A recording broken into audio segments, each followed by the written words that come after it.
Hi,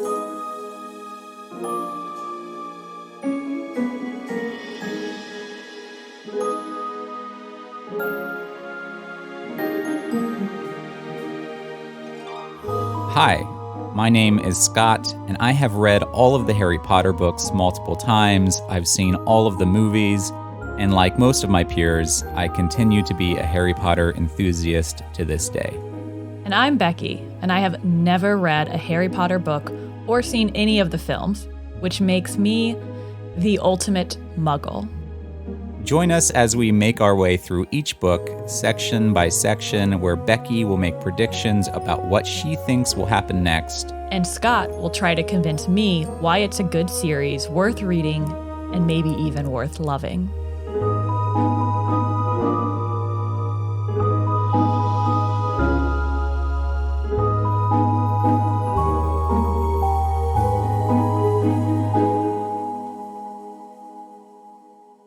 Hi everyone, welcome to A Muggle's Guide to Hogwarts, where we are exploring the Harry Potter series with the ultimate Muggle, someone who has never read the books or seen the movies and really has no intention to do so whatsoever until I made them do it now.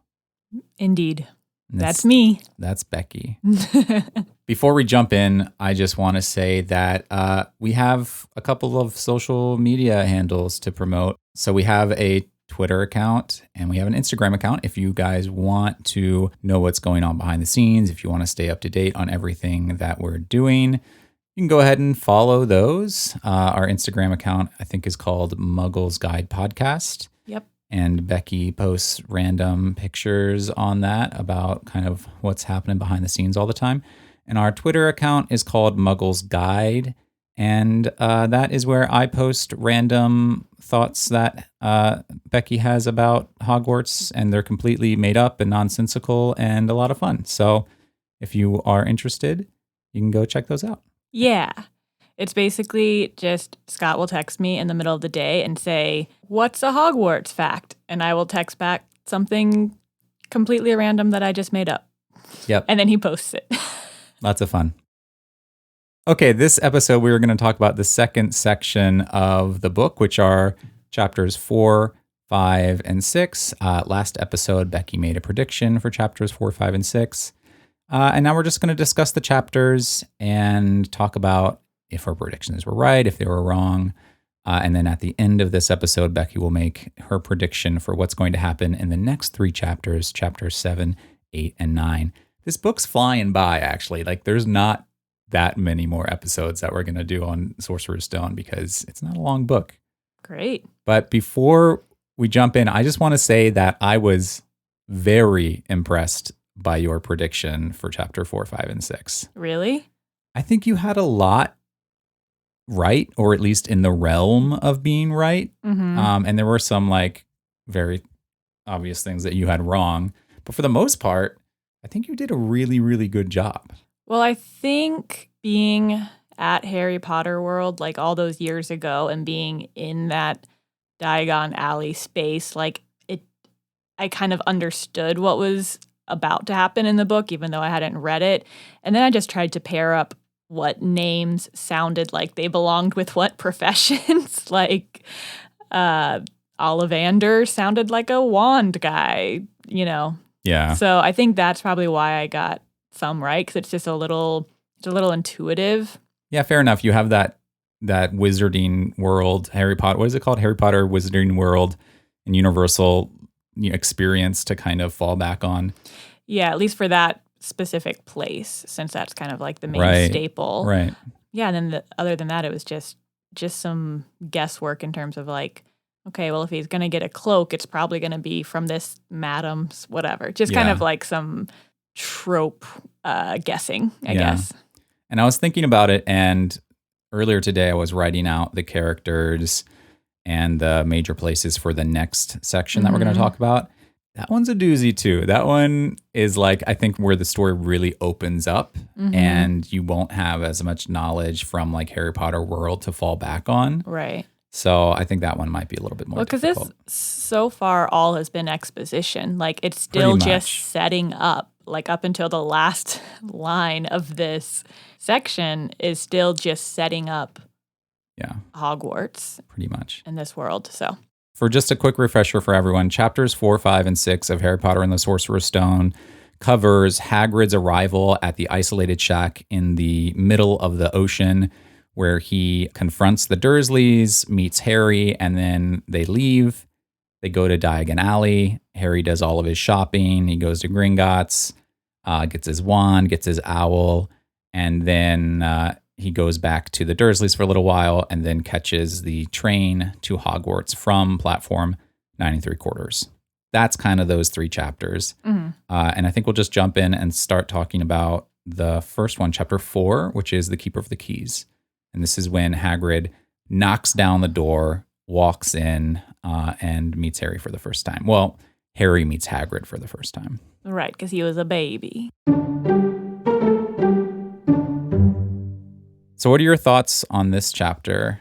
Yeah, so I mean that's something I got wrong because I said that Hagrid pretty much kidnaps Harry Right. in the middle of the night. I didn't know that the Dursleys would be so involved and there would be so much of this like back and forth between Hagrid and the Dursleys and why he hadn't told Harry about his parents and all of this stuff. So that was unexpected. I mean, I feel like they easily could have just swept Harry off in the night. But Yeah. so, Interesting approach to kind of get in touch with Harry. yeah. Well, in this chapter, like they reveal pretty early on that Hagrid wasn't aware of what was happening to Harry. Like he wasn't aware that Harry was completely cut off from the magic world and that he didn't know anything about Hogwarts or his parents. And he made a really big deal out of the Dursleys keeping this information and then lying to him about what happened to his parents. So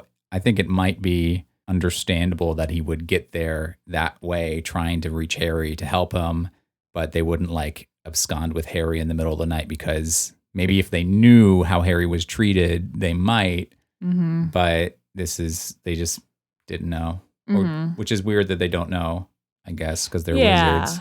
You think they would have like checked up on him once in the last 11 years.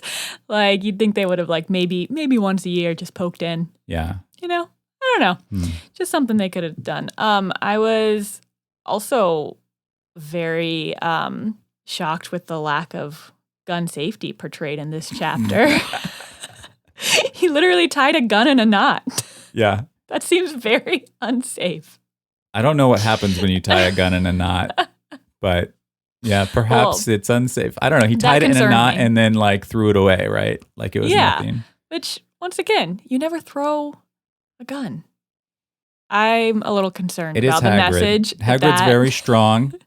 Maybe he doesn't know what a gun is. And he just threw it away because he had no idea what it actually was. Yeah, maybe. What are your thoughts on Hagrid as a character? This is like, he was in the first chapter, the very first chapter for a brief minute. And now this is kind of like the reintroduction and we learn a lot more about him. What are your kind of impressions? I mean, I think he's super likable and has this like teddy bear quality to him. But I think that there's something slightly more like sinister and mysterious underneath the surface. There was I made some note that comes up later. There's just like a few little lines dropped or a few little like things that make me question if there's more going on with him. Like when he had to go get the mysterious package from Gringotts. And then later in chapter 6, they bring up Gringotts again. And it seems like there's like some kind of conspiracy possibly happening. And I don't know. I think Hagrid is a likable character right now. But just with a few little subtle hints they've dropped, I think that there might be something brewing under the surface. Well, they mentioned a lot that he was expelled from Hogwarts. Yeah, and he's not supposed to do magic. But he is doing magic.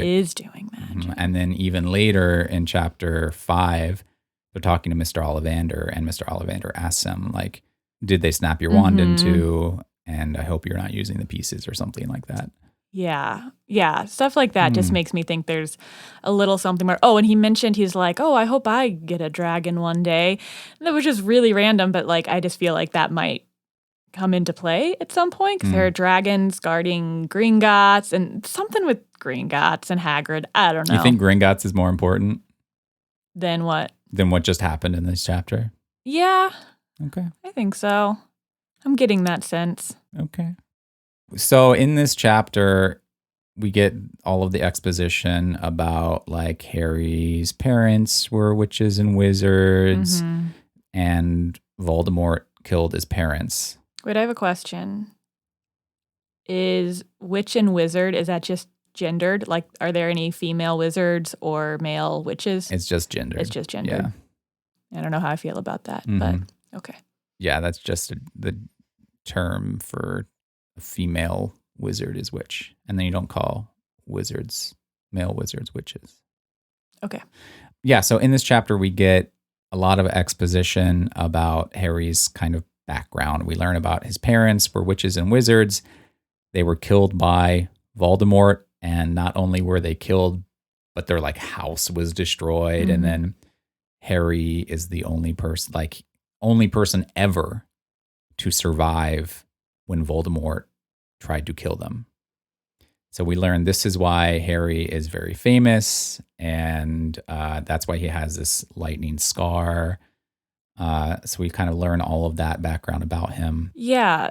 So whenever they were talking about, such and such wizard killed such and such, and this person killed this person, like, is there no like judicial system in the magic community? Like, if you just kill someone and you're just like, okay, well, they're dead now and moving on, like, are there crimes? Yeah, totally.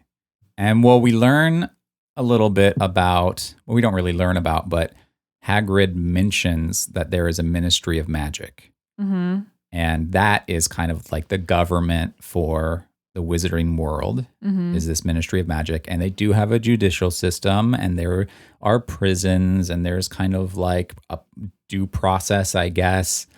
Some of the other books explore that a little bit more, because I think J.K. Rowling had no idea how any of that would go until it became appropriate to explore that later on. But for the time being, I think what you're supposed to know is that Voldemort is this incredibly evil, dark, powerful wizard.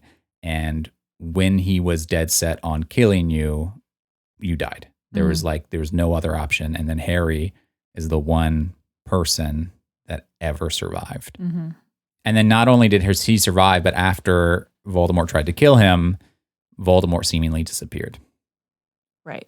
Which is the big mystery. Right.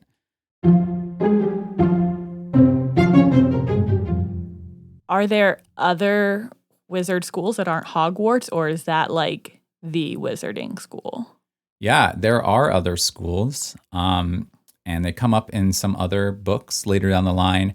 And then there was like after the entire Harry Potter series was done, after book 7, they like J.K. Rowling just started lore dumping on everyone and just made up a whole bunch of other schools that are around the world. Like there's a American wizarding school. There's a bunch in Asia. I think there's one in India and South America. So like after the Harry Potter series was done, she was just like, okay, here's a bunch of other lore for you. Okay. So there are, and they play a role in a later down the line book, but they're not important to this book whatsoever. But are we supposed to kind of assume that this is like the premier best? Because like Dumbledore is one of the most powerful wizards ever, and he's the head of that school. And yeah, as far as the book is leading us to believe, Hogwarts is like the best wizard school in existence. Okay. And it has like this really storied history, and you'll learn a little bit more about its history and its founding in the next section. But it's supposed to be like the most impressive and prestigious school to be a part of. I think it's all starting to make a little more sense, but I still think I'm a little confused about how this magic world and Muggle world cohabitate. Like, do wizards have jobs in the regular community? Are they completely separate? Like, okay, I'll explain a bit because it's not really revisited at all in this book. Uh-huh. Basically, what we saw in the next chapter, in chapter 5, is Hagrid and Harry The secret passage. kind of wander through London, Yeah. go to the Leaky Cauldron, and then they open up this secret passage to Diagon Alley, which is kind of lives in parallel with the Muggles, but it's kind of this offshoot. I think that's why it's called Diagon Alley, because it sounds like diagonally. And I think that was the idea, is like it's diagonal to what the Muggles are experiencing. Like it's like this a different it's this space and different time. space. It's this different perspective. And I don't think Muggles would stumble upon it. Or a lot of times they refer to Muggles as like just not seeing what's going on because they're not paying attention and they never actually see the full picture. And so maybe they're just outright missing it. Right. So it's kind of more like an alternate reality than... Kind of, but it's not an alternate reality. It's a reality that exists alongside the Muggle reality in the same plane of existence. Right. But the Muggles just are unaware or can't access kind of this more wizard magic side of things. Now, they do exist in the same space, but wizards and witches don't work in the same space. So yeah, so they're not like incorporated into the everyday life. Right. It's not like mutants and X-Men where like this senator is a mutant and stuff like that. Yeah. They're like pretty separate. So if they have jobs, they have jobs in the wizard world, not... Yeah, no wizard would have a Muggle job and vice versa, right? And it's even kind of pointed out by Hagrid because he's remarking on all the strange things he sees as they're wandering around. He's like, look at this like pay machine and look at these cars and all. He's like talking about all the strange things that Muggles come up with because they live completely separate existences and lives. Okay. They think Muggles are strange and come up with strange kind of wonderful technology, but they don't need it because they have magic. Right. So in the first chapter, when Mr. Dursley's like seeing all the people in cloaks and he's like, oh, so annoying that these people are doing this. It's not just that they decided to wear cloaks that day to celebrate. It's that they like came out of their wizard world into regular world. That was like a celebratory day because Voldemort had gone. And so they were out celebrating wherever they wanted to. Okay. There is, I think in the next chapter, like Daedalus Diggle, or Daedalus Diggle. I think he's just a random wizard that is brought up in the Leaky Cauldron when Harry is shaking everyone's hand. And Harry's like, oh, I saw you one time in like a department store or something. So wizards do like exist in the Muggle world, but they live quite a separate life, if that makes sense. Yeah, like I said, it's starting to make more sense. And honestly, it might just not matter that much. And you just have to kind of like take the story for what it is. But I think my brain's still trying to kind of like figure out how these worlds correlate. You're thinking like 3 books ahead where the story actually develops to a point where that kind of stuff becomes more relevant. This is, it's a very basic children's story that we're reading right now where it's not important to think that much about kind of that aspect of the world building. Gotcha. Later on, when the book series becomes more popular, I think J.K. Rowling starts expanding her ideas and writing about them. And so that comes into play later on in some later books. But for now, that's it. Okay. On to chapter 5. Yeah, that was a big one. Yeah, this was big. So we listened to this chapter because we had an hour drive we had to make up to a hike we were doing. And so we actually listened to it. And it was kind of interesting to hear it all read aloud.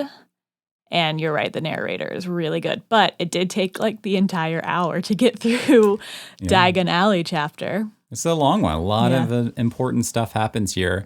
And this is like your first view into the wizarding world is this chapter. Yeah. So in this chapter, Hagrid and Harry go to the Leaky Cauldron.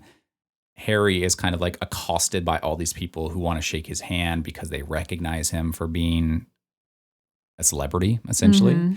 And then they open a secret doorway to Diagon Alley, and they go to Gringotts and they do all the shopping, and Harry's just kind of like overwhelmed, but with all these kind of wonderful feelings. One of the things that happened, I think before they even get to the leaky cauldron, is the owl shows up with the message, and then Harry has to pay the owl, which is kind of an adorable little scene. But like, what does the owl do with brass coins? Like, what does he need those for?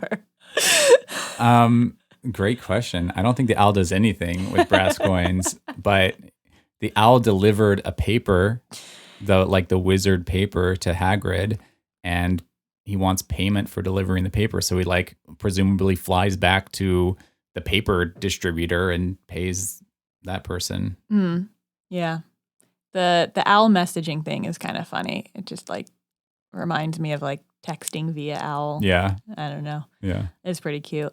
All of the description and imagery in Diagon Alley was pretty fun. Like the cauldrons, they were like, this kind of cauldron, self-stirring cauldrons, collapsible cauldrons. I don't know. Stuff like that was very funny. You can kind of get a sense of this bustling marketplace, but it's all magic stuff. I just want to say that even here, you were pretty spot on with your prediction. You predicted that the leaky cauldron was a bar, and granted, that sounds like a bar. Sounds like a bar. But you predicted that, and then you predicted they go to Diagon Alley, and you knew Gringotts was the bank. You knew that they would go there. You thought maybe to start a bank account or something, but that's where obviously Harry gets his money. Right. And so they go in there, and there's goblins. And I also want to bring up that you thought that Griphook was a wizard, just kind of like a random wizard. He is a goblin. And you thought Crabbe and Goyle were goblins. I did. You brought up goblins, which there's no reason why you would think there'd be goblins in Harry Potter. But you predicted Crabbe and Goyle were goblins, but Griphook is the actual goblin. Got it. Yeah. I thought that was funny. Yeah. Oh, I have a fun trivia question for you, because they talked about it when they were underneath the bank. So do you know the difference between stalactites and stalagmites? Well, stalagmites got an M in it. Yes, but do you actually know? I think stalagmites hang down from the ceiling and stalactites come up from the floor. That is incorrect. Is that opposite? It is the opposite. Bummer. Do you want to know a fun little way to remember it? Sure. Okay. So what I learned was, when I was being homeschooled, was that stalactites cling tight to the ceiling, and stalagmites might reach the top. Okay. Yeah. Interesting. Thank you for correcting me on that. No problem. Anytime. It's not really a Harry Potter trivia question. No, but they never actually addressed it in Harry Potter, which I feel like is a missed opportunity to teach kids something. If this was a Harry Potter trivia question, I would have gotten it right. Because you would have said stalagmites have an M in it? Yeah. Oh, gosh. Yeah. Anyway, so did Gringotts live up to your expectations? Because you have seen Gringotts at Harry Potter World. You were so curious about why there was a bank. Yeah. Does it all make sense now? Yeah. The whole tunnel system sounds interesting. I mean, it was hard to not picture it like a roller coaster, since it is a roller coaster that I've been on. Yeah, it was fine. It wasn't particularly clever. I mean, that weird thing about the goblin stroking the door with his finger, that was weirdly sexual. Yeah, a little bit. Yeah, only because you're 34 years old. To a 9-year-old, they don't think about that. Yeah, I guess so. It's worded weird. It was fine. I would say it wasn't my favorite part of the chapter. I enjoyed the other places that they went more. What was your favorite place that they went to? I liked Ollivander's a lot. Where else did they go? They got the cloak. At Madame Malkin's. And there they met Draco Malfoy, right, which was a character that I listed because he's an important reoccurring character in the story. Yes. What else did they gather? They got his owl, but they didn't really talk about the inside. They were just like, and then he walked out They and he went had an and got an owl. owl, Yeah. yeah. And what's the owl's name? Hedwig Hedwig, who you thought was a barber. Was a barber who cut his hair. Makes sense. You threw that in at the end. Yeah. No, it's a good owl name. I think they went some other places to get like their cauldron, and I think there was like an alchemist shop they went to get ingredients. But the two kind of main locations they went, well, the three main locations they went were Gringotts, Madame Malkin's, where they ran into Draco, and then Ollivander's, where he bought his wand, which is a pretty important moment in the story. So what'd you like so much about that scene? I think I liked the character of Ollivander. I just felt like he was like very quirky and funny, but also very knowledgeable and good at his job. Yeah, I think it just is a moment that makes it really personal to Harry since the wand chooses the wizard. Oh, I wrote down one of the other places they went. Okay. Was a bookstore called Flourish and Blot. Oh, yeah. And I was like, that's a cool name for a bookstore. Yeah. Oh, I forgot to list that one. I love that. I just love bookstores. So I liked the name. I thought it was very cute. Somewhere they went, they were selling unicorn horns, and I thought that was problematic. You can talk to Hermione Granger about that later. Oh, yeah. She's annoying.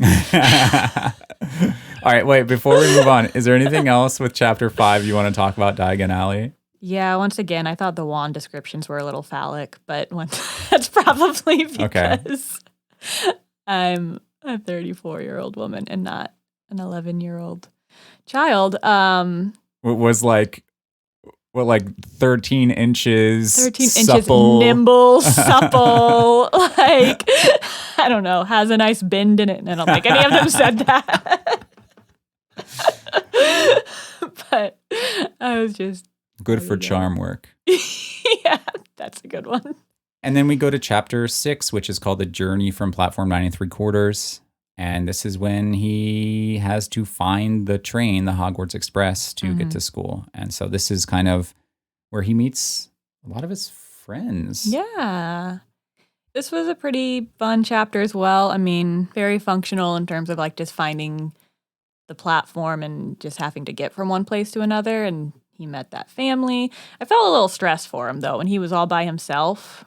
And when he's in King's Cross and he's like, I don't know where to go. That is stressful. Yeah. I felt a little bit of anxiety, like picturing him with this huge suitcase that's too big for him and his owl in the cage. And I don't know, I get really stressed out when I don't know where I am or where to go. And so I just felt some secondhand stress. A little secondhand anxiety about, oh my gosh, the train's gonna leave and I don't even know where it is. And he's finally like able to get away from his aunt and uncle, but he doesn't know what to do because no one's ever taught him anything. And he doesn't have this like loving, supportive family like the Weasleys. And he's just all on his own. But that's okay. He figured it out. Luckily, out of nowhere comes this whole other family that's just like talking at the top of their lungs about Muggles and stuff. And he's like, I know what that is. And he chases them down.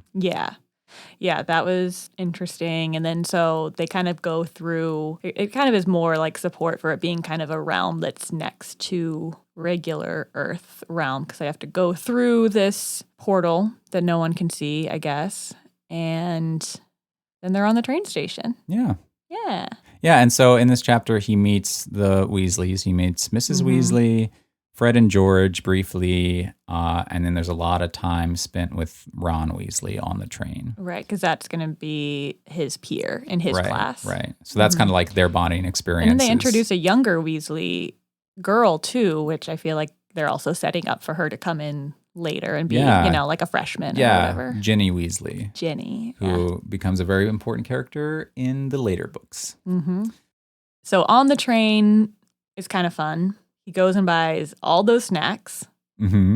Got to see the chocolate frog thing that my neighbors told me about. That was really anticlimactic. That's why I thought it was weird. That was the one thing they were excited to tell you about. Was like, I thought frogs they told are me chocolate. That it turned into a frog or turned into chocolate. I'm not sure. I don't know. I was 11. The whole photograph thing, I don't think I quite understand. What do you mean? What didn't you get? Well, when they were like, had the trading cards and then he looks and he's gone and Ron's like, well, he's not going to stand there all day. So I'm just like, what does this look like? In the wizarding world, people like in photographs can move between their portraits or pictures and they can move in their pictures. So like what you'll see when they get to Hogwarts and see like a bunch of paintings all over the walls, like everyone in the paintings just like look around and you can talk with them and interact with them. And also they can kind of move between portraits. And if there's a picture of one in one place and a picture of one like in a totally different place, they can also go between those. So, but what does that look like from like the subject's point of view? Like, is Dumbledore just sitting at his desk, like writing some stuff, and he's like, "Oh, let me go stand in my picture booth," and he walks over to where he would like? No, it's like this totally separate. Like Dumbledore in real life exists and doesn't have to go to a certain place to be in a picture. It's like like when you capture a photograph of a wizard, it's like you're capturing them, and then there's a new version of them in this. You're like cloning photograph. them? Kind of. Yeah, it's weird. In like a digital space? Again, don't think too hard about it. Sorry. Don't think too hard about this. This is me we're talking It is like about. Dumbledore doesn't have to go to different picture frames and like make an appearance. That's okay, that's what I was worried about. Yeah, that doesn't happen. What else happens on this train? So they also meet Neville Longbottom and Hermione Granger. Yes. 2 important characters. Oh, okay. Yes. Hermione I knew was important. Tell me what you think about Hermione. I mean, she's a bit uppity, but I know they all become friends, so that's... She can still be uppity when they're friends. I'm sure she's a well-liked character. I think she still needs to grow on me because she's quite a go-getter. She's a bit snooty, and a little in your face about how much better she is than everyone else. Like if you're gonna read all the textbooks cover to cover and then some, like you just don't have to talk about it. You know what I mean? You don't think she's just like super excited that she's going to Hogwarts? I think she is, but she's just going about it in an annoying way. Okay. So far. And then eventually, Draco Malfoy shows up with Crabbe and Goyle. Yeah. How did you pronounce Goyle's name last time? I mean, Ghoul. Ghoul, but then you said Goyle, and I was yeah, but I like Ghoul better. Crabbe and Ghoul show up. That's probably why I thought they were goblins and ghouls. Yeah. Oh, that's probably why. Crabbe and Ghoul show up with Draco Malfoy, and they like kind of bully them for a little bit. And then Harry stands up for himself and stands up for Ron. Yeah, actually, so I was thinking about that and how for Harry being like an abused little boy, he's actually pretty good at standing up for himself and standing up for his friends. And I think that's really cool. Yeah. Maybe he got practice because he was bullied constantly by Dudley. Maybe. And so maybe he maybe he's like stepping into this new world and he's like, oh, I can be a new person. Yeah.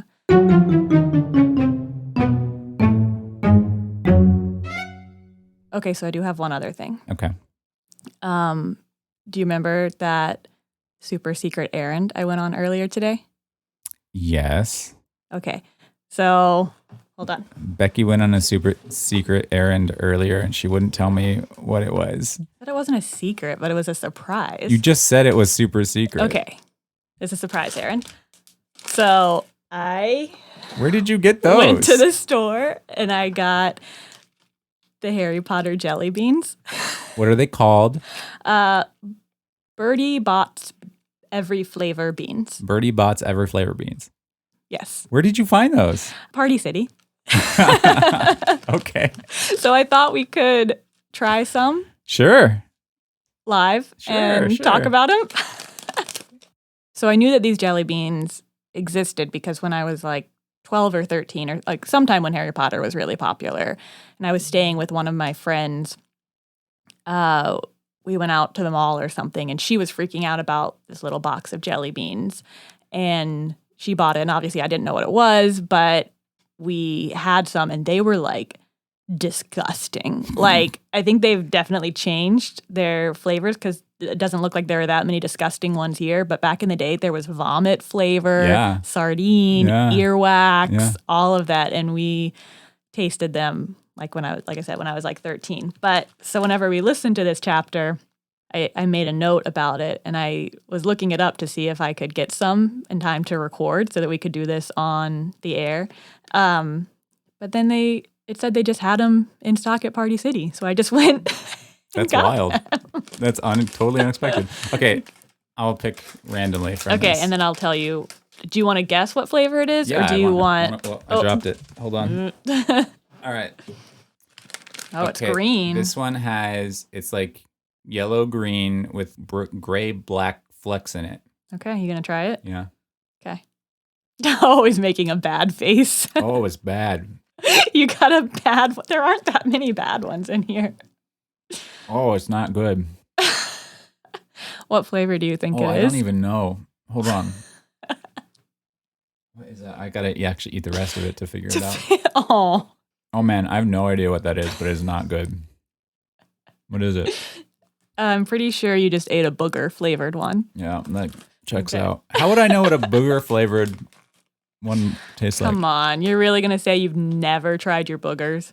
Why did I eat the rest of it? I don't know. That's on you. All right, I'm going to close my eyes and pick one. This one's also green-yellow, but it doesn't have the fleck, so I'm hoping it's not booger flavored. Oh, that's not bad. That's like a lime or a lemon. Oh, man, I totally ate a booger. Yeah, you did. Yeah, yours... This one's just yellow. Yeah, that one's definitely lemon. Yeah, that was nice. Okay, one more each. Do you want to? One more each. I'm going to pick one for you. Okay. Okay. Oh, they do have a vomit one in here. Okay, fine. All right, do you want a nice one or a medium one? Well, I already ate the worst one in there, so I'll take whatever. Ooh, let me see if I can find this one. Okay, here. Okay, this one it's kind of dark brown reddish with black flakes in it. Mm-hmm. The black flakes have not been great so far. He just looks confused. This is a confusing flavor to me. But not as bad as the last one, right? It's not as bad as the last one. It's weird. It's got this spice to it. Mm-hmm. I have no idea what this is. Does it taste like something you might eat for breakfast? No. Are you sure? Does it taste like something you might put on a pizza? No. Okay. What is that? I thought it was the sausage flavored one. It does not taste like sausage. It doesn't taste. Not at all. Wait, maybe I picked the wrong one. I'm gonna look. Maybe that was earthworm. Did I mess up? I tried to find the sausage one. That could have been dirt. I think it was dirt. Oh. I think you gave me dirt. Sorry. It tastes more like dirt. It tastes more like dirt. All right, you can pick one out for me. All right, I gotta put my mic down. Please be nice. Okay, I picked out one that's pinkish. Ooh, that's bubble gum. It's called candy floss. Okay, well, it tastes like bubble gum. So you gave me dirt, and I ate booger. Yeah. And you got lemon and candy floss. So you're welcome. Okay, and then I think this chapter ends with them getting off the train. Yes. Meeting Hagrid. Mm-hmm. They see the castle, and then they go in the boats across the lake with Hagrid to the castle, right? Yep. And then he knocks on the doors. Knock, knock, knock. And then that's it. We don't know. Wow. End of chapter 6. What a cliffhanger.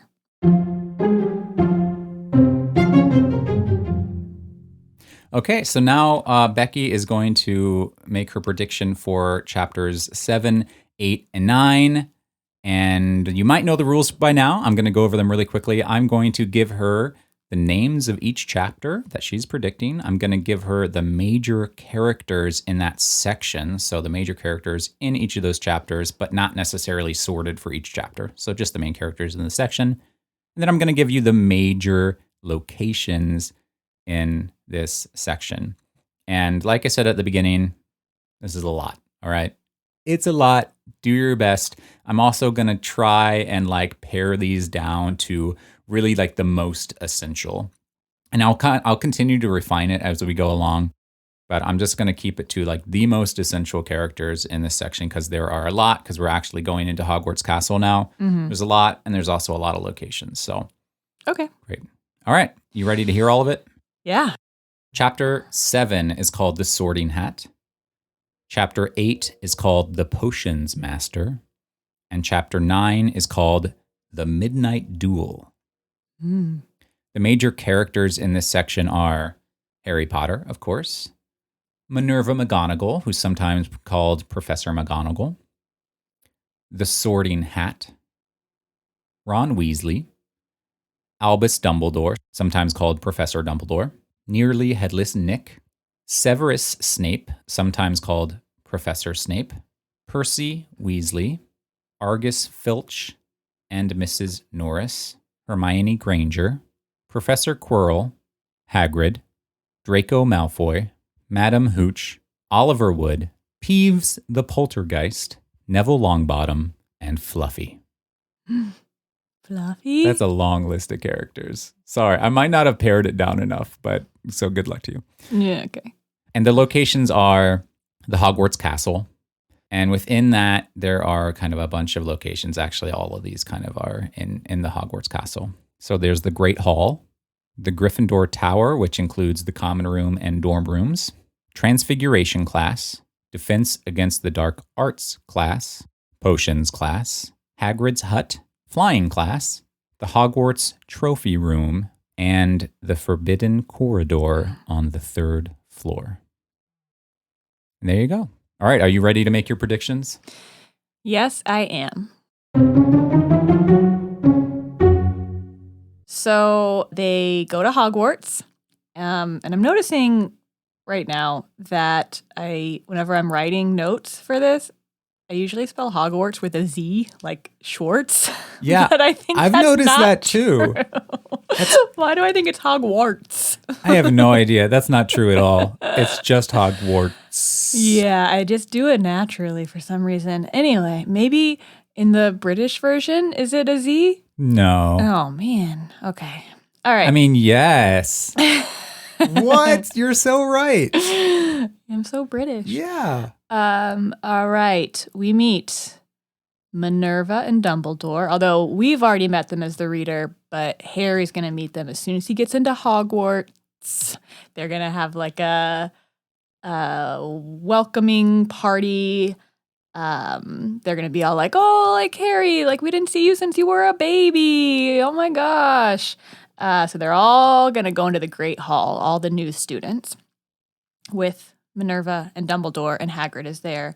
And they're going to have their like opening ceremony, welcome party kind of thing. We have this sorting hat, and I'm not sure how this is used. Maybe they need to draw names or draw something out of the hat.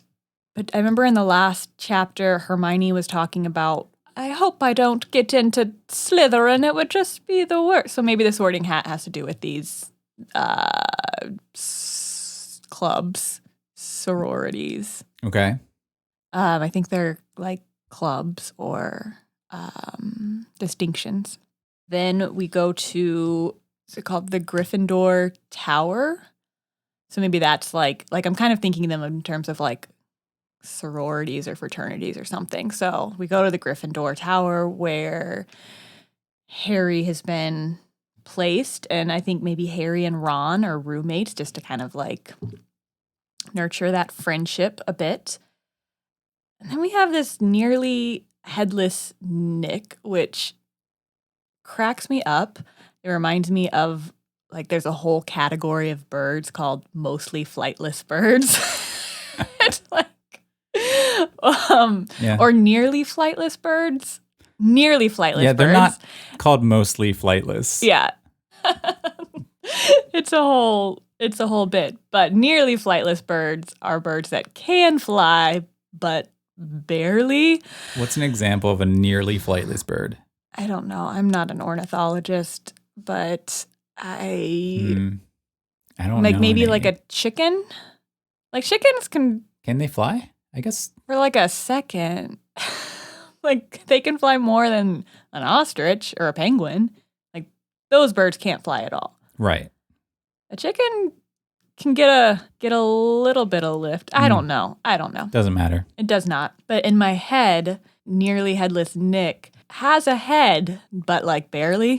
Mm-hmm. So I'm wondering if I have two thoughts. Either he's like an RA, like he's like one of like the older kids who's in this like college dorm. I mean, it's not college, they're 11, but who's in this dorm, Gryffindor Tower. Or he's a ghost. Like maybe he's a ghost. Like I'm getting kind of like Sleepy Hollow vibes from it. I'm a little all over the place with him. I don't know. Okay. So then the classes start. So we have a lot of classes here that they go to on their first week of school. We have Transfiguration class, and I think that is turning into other figures. And Professor Snape teaches that, possibly. He sounds like Professor Snake. Like he sounds evil. And then we have the Defense of the Dark Arts class, which I remember we already met the teacher. It's not Defense of the Dark Arts. It's Defense Against the Dark Arts. Okay. I think that's an important distinction. So Defense Against the Dark Arts. We know Professor Quirrell, who is the stutterer. We know that he is the professor of that class. I wonder how good of a teacher he is with all his stuttering and nervousness, but that's okay. And then we have Potions class, and I put that Madame Hooch teaches the Potions class because Potions just sounds very witchy to me. It sounds like a female-driven class, so I put her with that. And we have Flying class, and I put Oliver Wood as the teacher of Flying class, maybe because they fly on broomsticks and they're kind of made out of wood. I don't know what their broomsticks are made out of. Okay. So in Flying class, everyone gets mixed together again. So we got Draco, we got Percy, we got Neville Longbottom. Is that his name? Mm-hmm. Yep. Yeah. So they're all in Flying class together. Okay. All right. So wrapping it up, then we have a trophy room that they go to, which I'm not sure what it means by trophies. Like I'm thinking like the things I would get in like basketball that were like most improved or whatever. But I don't think that's what they are here. I think maybe it's more like a museum than a trophy room, like probably like a taxidermied unicorn and maybe like those kind of trophies. Does that make sense?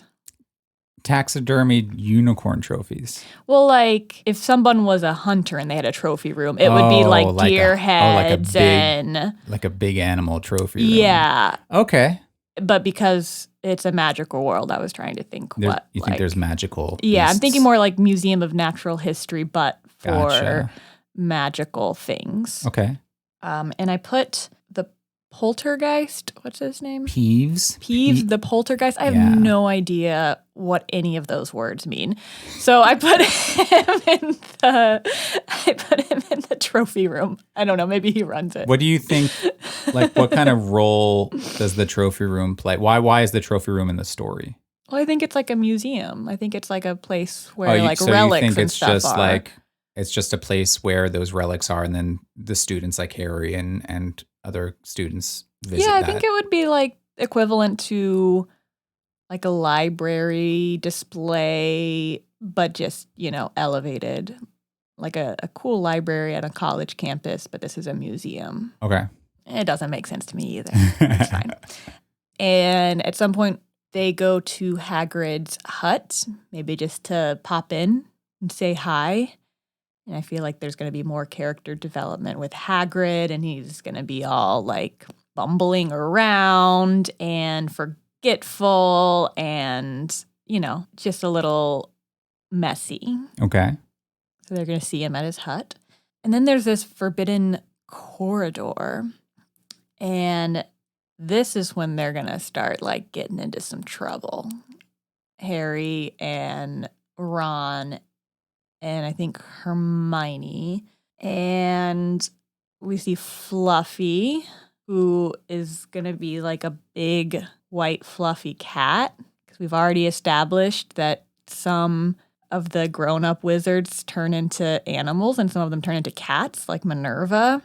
So we're going to meet this cat named Fluffy, and it's really going to be like a transfigured person. Interesting. Okay. But we don't know who. And maybe they don't even know it's a person. Maybe they just think it's a cat, but it's someone. Okay. That's what I got. I feel like I'm going to be the most wrong about this section that I have been so far. This is you were talking about it earlier because this is tough because there's not really a true storyline at this point. Like you don't know. It's really unpredictable what's going to happen. But I love the connections you're making between names and professions and what you like already know about the story and bringing transfiguration and cats and everything else. Like I think all of your predictions make a lot of sense. And those are my predictions for chapters 7, 8, and 9 of Harry Potter and the Sorcerer's Stone.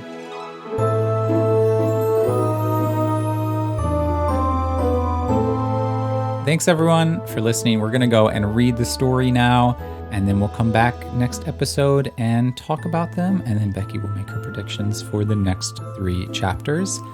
Check us out on Twitter at Muggles Guide. Check us out on Instagram at Muggles Guide Podcast.